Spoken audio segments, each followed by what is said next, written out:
Welcome to my prediction video for UFC 299 main card fights. So, starting off the main card, we've got Petr Yan, obviously former champion of the bantamweight division, versus Song Yadong, up and coming, rising through the division. So, it should be a good fight. I think it's a big fight. It'll really show what Song Yadong has got. It's a big upgrade in competition, and really does show if you're going to be a contender in the division or not, or if you need to progress more before that happens. Yan is a perfect fight for that type of person to see if they're a contender or not. My opinion, I think Yan has got the experience, and I think it's going to be hard for Song to get anything from this. I think it's a problem with how good Yan is, how sort of where he's been. The only thing I can think of is he's on a few losses now. How does that affect his mindset? But in my opinion, Petr Yan is just above that level of Song Yadong currently, and I think he's going to have an advantage on the feet. He's going to be able to keep it on the feet as well. I don't see this fight going to the ground at all.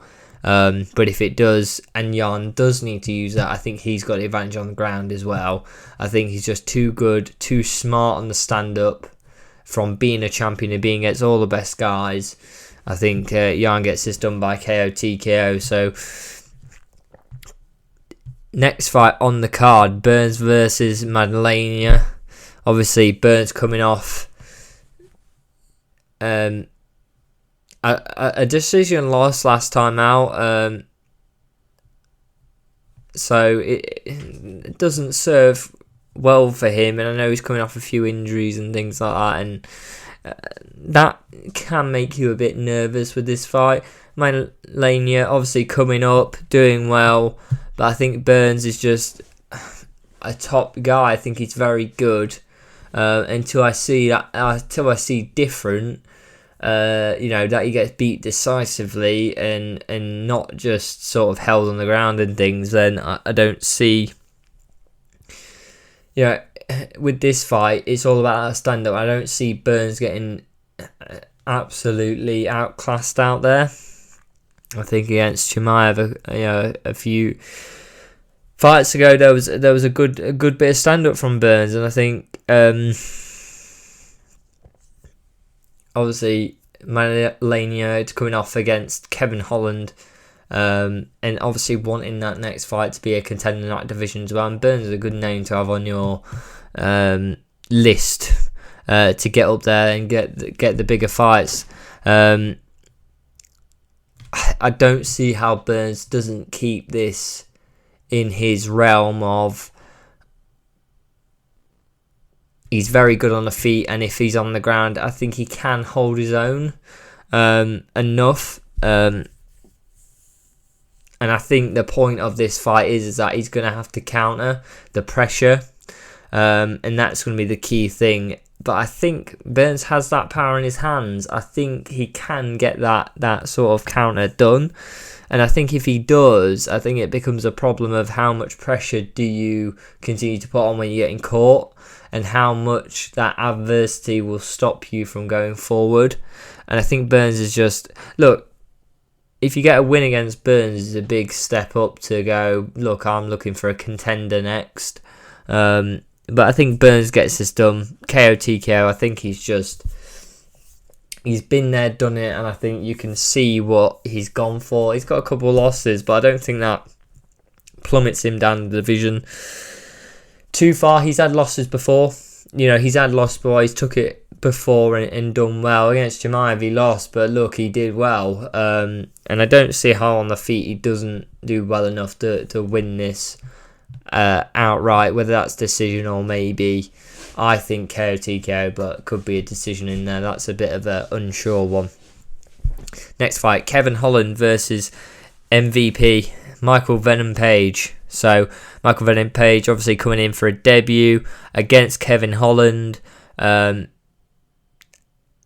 and that's the sort of thing. It's really you go one of two ways. Is Michael Venom Page for or is at the level of UFC fighters at that top range, slightly above Kevin Holland, or is he not? Has he shown? And it's really quite hard in a sense to figure out, who he's fighting in other organisations, and what level are they in the UFC if they come in.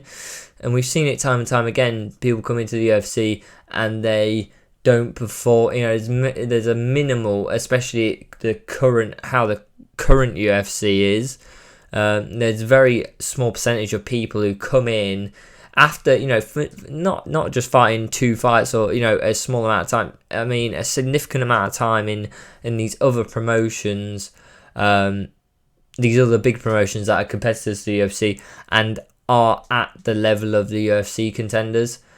At current, as in the last couple years maybe, there's been a very small percentage of people who've actually come in and went, I might be a champion there. Am I a champion here? Doesn't always translate, and it hasn't done. If we're going with that logic, does MVP have a better chance than most of them guys? Of course he does. Of course he does, because he's performed so well in them other organisations. Also, hey, look, he sells. He sells fights. He has some great looking knockouts. He has great fan support, and that's why he's here. And I think that helps with, if he does win, to get up that level, go up the levels. Kevin Holland, very good fighter, has had some losses, but, strong player in that division, very good. If you beat Kevin Holland, you're looking up and above towards a contender, maybe one or, maybe next second fight. So you have another fight, then you go to fight contenders, and you're really looking at a title shot after that, after 1 or 2 contenders. So I think it's very hard to say how it goes.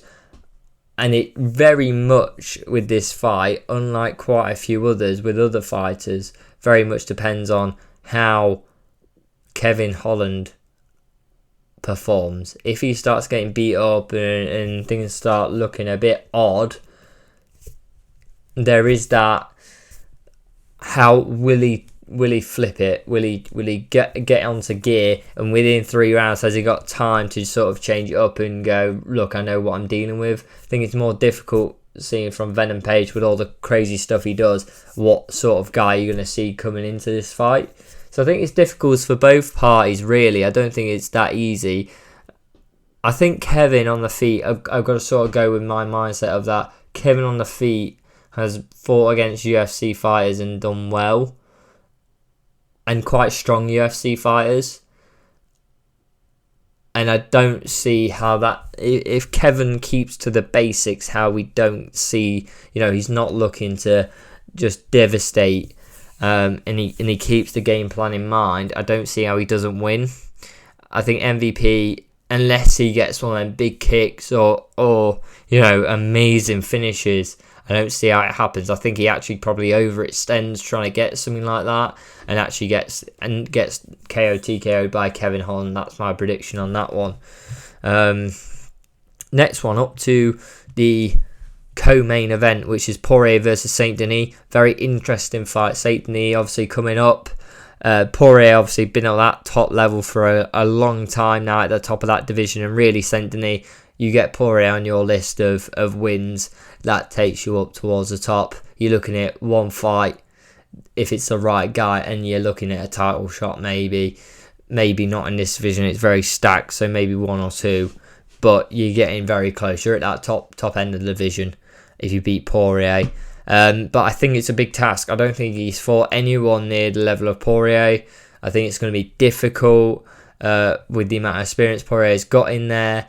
Being at that top end of the division, there is a big step up when you start going for these top level guys. Because they're fighting the Khabibs, the Makhachevs, and they're top guys. And if you are, Makhachev and things, think about how fast they ran through the division up till, the top guys, where they're still winning, but you see a big difference within how it is more difficult to perform. I think Poirier will not allow that pressure that Saint Denis loves to have, is to push him back. Getting you, try and push you back against the cage enough where you're limiting your space and ability to move. I think Poirier is not silly enough to get involved with that. Poirier also has the ability to take him down, and also if something happened on a scramble, he's good enough on the ground to keep it going there.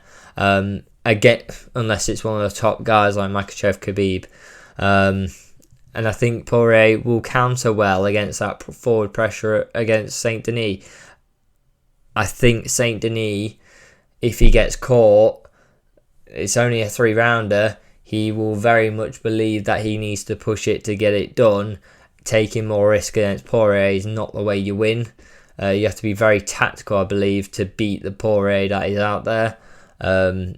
Just because he is that level, he has got that experience to switch it up and go, look, I'm fighting for the whole 3 rounds. You may catch me in round 1.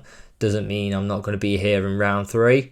So I think Poirier gets it done by decision. I think Saint Denis gets a bit nervous, doesn't want to lose that opportunity he's received, and tries to stay in there, and in doing so makes it sort of not able to throw them sort of like the head kicks he does that get people out of there. So, and I think the pressure diminishes when he gets clipped, and it sort of doesn't really come back because Poirier gets a bit more, okay, look, I caught you. I'm a bit more happy to push you back.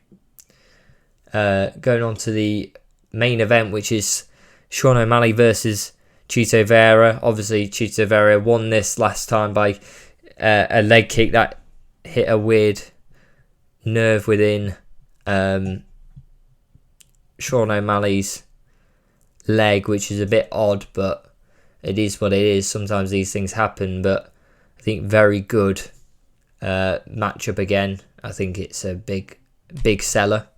To be honest with you, it will sell the fight just because there's a bit of, this is the guy who's beat him. Whereas, he's now a champion, and Vera's also come up significantly since that fight. I think it helps. And I don't think that fight should be looked at in any way. I think Sean O'Malley's very different. I think Chito Vera's, really very different when they're, sort of at that top of the division. I think what is good to see is the last few fights from both is Sean is using that range, is using them kicks, and I don't see how he doesn't get the finish here with that longer reach and things. You've got, he's beat guys. Vera's not going to take him down. O'Malley has a reach advantage and probably a speed advantage, and I think if he keeps it at range, keeps it simple as well, I don't think there'll be any mucking around from Sean O'Malley this fight. I think he keeps it putting the hand straight down the pipe, straight into the nose, straight into the chin, and gets leg kicks out there. I don't see how Vera doesn't make a mistake and get hit by a combo later on. So I think Sean O'Malley will get this done round 3, KO TKO. And it's just from mixing it up in sort of the desperation. Round 3 is really to turn the tide, and he just gets caught and probably ground and pounded after that to get the TKO. But please let me know what you think in the comments down below, what you think is going to happen. It's going to be a great fight weekend. Like, subscribe, and see you next time. Thank you very much.